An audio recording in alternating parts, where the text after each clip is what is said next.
How the Grinch Stole Christmas, starring Jim Carrey, was a movie that came out in the year 2000, and a lot of people didn't like it. Some people did, though, but the people that didn't like it just thought it didn't feel like a Dr. Seuss movie. It was a really dark reimagining, and it was just weird. And it was just the wrong kind of weird. But there's a lot of people that argue about that movie. I mean, it's not unanimous that that movie was awful. The Grinch for the PS1, which came out right after the movie and is basically just a tie-in with the movie, there's not a lot of people that could say this is a good game. I mean, this game straight up sucks. It's like an action-adventure game where you're supposed to run around collecting different things in the Whoville town. You have like this checklist of things you're supposed to do. Everything from collecting things to make things to destroying public property. It's basically just running around and find things. That's the point of the game. The game's camera is absolutely awful. I mean, it's pretty tolerable if you're just running around an open area, but when you're running around like a room, or even worse, a corridor, the camera looks just ridiculous. If you're running through a corridor, it looks like a jumbled mess. It looks like you're playing a game during an earthquake. And when you're like in a circular room, the camera doesn't follow you, so it's a bit confusing. It's just hard to navigate because of the camera. I mean, there's a lot of stuff in the game, but there's absolutely no detail in the graphics. They look awful. They look like someone started a game, but then just forgot to finish it, forgot to add in the details. Everything just looks so uninspired in this game. I mean, this is a game from late 2000. These graphics would just be like ho-hum in 1997. The one thing this game has going for it is the environments are large and there's a lot of stuff going on. Like, you're running around, there's a lot of other things around you in your area. There's snow and there's fans. There's a lot of stuff going on, so there's actually a lot crammed into the game. But the problem is, all of this stuff actually slows the game down. It makes the frame rate kind of bad and makes the gameplay jerky. A lot of times the game feels like we're playing it at like 80% speed. I mean, if it means playing the game without any kind of lag or frame rate issues, just get rid of the snow and the weird things jumping around all over the place. I'll take smooth gameplay over extra junk in the environment that you can't even use. The enemies in the game are bad too. I mean, you have like these flies and you're supposed to like breathe your horrible breath at them, and then they just kind of fall and disappear, but there's no strategy. You basically just stand still, wait for the fly to hit you, and then you breathe at it. You know, there's no any kind of evading mechanics. Your game controls aren't complex enough for that. But the worst is like these kids who want to run up to you and just hug you. But they hope that through hugs he may change just an inch. The mean one must test different ways to evade all the who hugs and friendly advances they've made.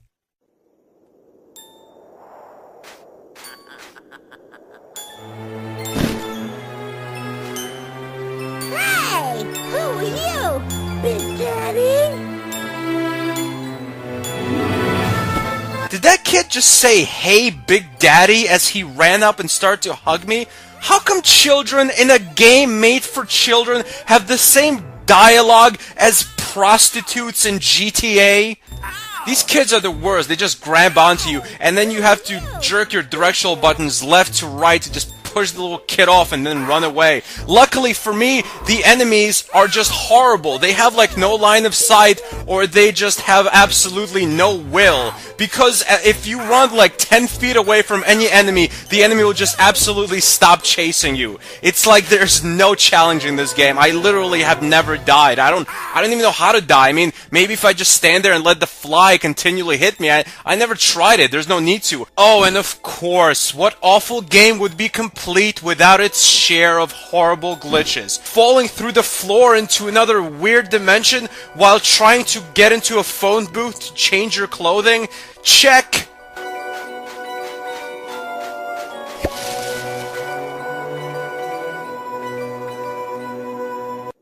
It's just drudgery. I don't want to keep playing it because the graphics are not good, the gameplay has frame rate issues, the enemies are just awful, and it's not fun. This game is like going to a new restaurant and they give you the soup of the day, and the soup is just horrible, but then the waiter just stands there in front of you and just goes, "Yeah, go ahead, enjoy, enjoy." And you just have to keep eating it just until the waiter leaves, you know, you don't want, yeah, it's soup, great, but it's just awful. The one redeemable quality this game has is the voice acting.